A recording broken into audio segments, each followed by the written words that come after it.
ನಮಸ್ಕಾರ ವೀಕ್ಷಕರೇ, ತಮ್ಮೆಲ್ಲರಿಗೂ ಓಂ ಶ್ರೀ ಸದ್ಗಮಯ ಯೂಟ್ಯೂಬ್ ಚಾನಲ್ಗೆ ಸ್ವಾಗತ ಸುಸ್ವಾಗತ. 2026ರ ಮೊದಲ ಚಂದ್ರಗ್ರಹಣವು ಮಾರ್ಚ್ ತಿಂಗಳು 3ನೇ ತಾರೀಕು ಫಾಲ್ಗುಣ ಪೌರ್ಣಮಿಯಂದು ಸಂಭವಿಸಲಿದೆ. ಚಂದ್ರನು ಸಿಂಹ ರಾಶಿಯಲ್ಲಿ ಸಂಚರಿಸುವಾಗ ಪುಬ್ಬ ನಕ್ಷತ್ರದಲ್ಲಿ ಈ ಗ್ರಹಣವು ಉಂಟಾಗಲಿದೆ.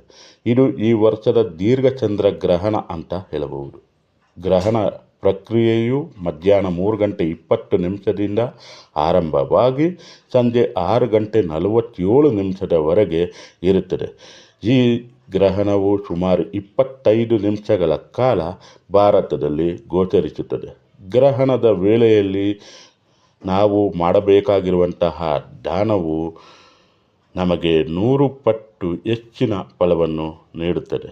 ಈ ಸಮಯದಲ್ಲಿ ಬಿಳಿ ಬಣ್ಣದ ವಸ್ತುಗಳಾದ ಅಕ್ಕಿ, ಹಾಲು ಅಥವಾ ಬೆಳ್ಳಿ ದಾನ ಮಾಡುವುದಾಗಲಿ ಮತ್ತು ಕೇತುಗ್ರಸ್ತ ಗ್ರಹಣವಾಗಿರುವುದರಿಂದ ಹುರುಳಿಕಾಳನ್ನು ಮತ್ತು ಮಂಗಳವಾರ ಸಂಭವಿಸುವುದರಿಂದ ತೊಗರಿ ಬೇಳೆಯನ್ನು ದಾನ ಮಾಡುವುದು ಉತ್ತಮವಾದ ಫಲವನ್ನು ಕೊಡುತ್ತದೆ ಅಂತ ಈ ಮುಖಾಂತರ ತಮ್ಮೆಲ್ಲರಿಗೂ ತಿಳಿಸ್ತಾ ಇದ್ದೀನಿ.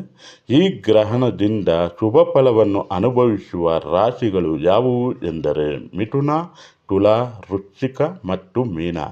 ಅಶುಭ ಫಲಗಳನ್ನು ಎದುರಿಸುವ ರಾಶಿಗಳು ಯಾವುವು ಎಂದರೆ ಸಿಂಹ, ಕನ್ಯಾ, ಮಕರ, ವೃಷಭ. ಮತ್ತು ಮಿಶ್ರ ಫಲವನ್ನು ಅನುಭವಿಸುವ ರಾಶಿಗಳು ಧನಸ್ಸು, ಕುಂಭ, ಮೇಷ ಮತ್ತು ಕರ್ಕಾಟಕ ರಾಶಿಯವರಿಗೆ ಆಗಿರುತ್ತದೆ ಅಂತ ಹೇಳುತ್ತಾ ಈ ವಿಡಿಯೋವನ್ನು ಮುಗಿಸ್ತಾ ಇದ್ದೀನಿ. ಇಂತಹ ಮಾಹಿತಿಯುಳ್ಳ ವಿಡಿಯೋಗಳನ್ನು ತಾವೆಲ್ಲರೂ ನೋಡಲು ದಯವಿಟ್ಟು ಓಂ ಶ್ರೀ ಸದ್ಗಮಯ ಯೂಟ್ಯೂಬ್ ಚಾನಲ್ನ ಸಬ್ಸ್ಕ್ರೈಬ್ ಮಾಡುವುದನ್ನು ಮರೆಯಬೇಡಿ ಅಂತ ಕೇಳಿಕೊಳ್ಳುತ್ತಾ ತಮ್ಮಿಂದ ಬಿಡುಗಡೆ ಪಡೆಯುತ್ತಿದ್ದೇನೆ. Thank you.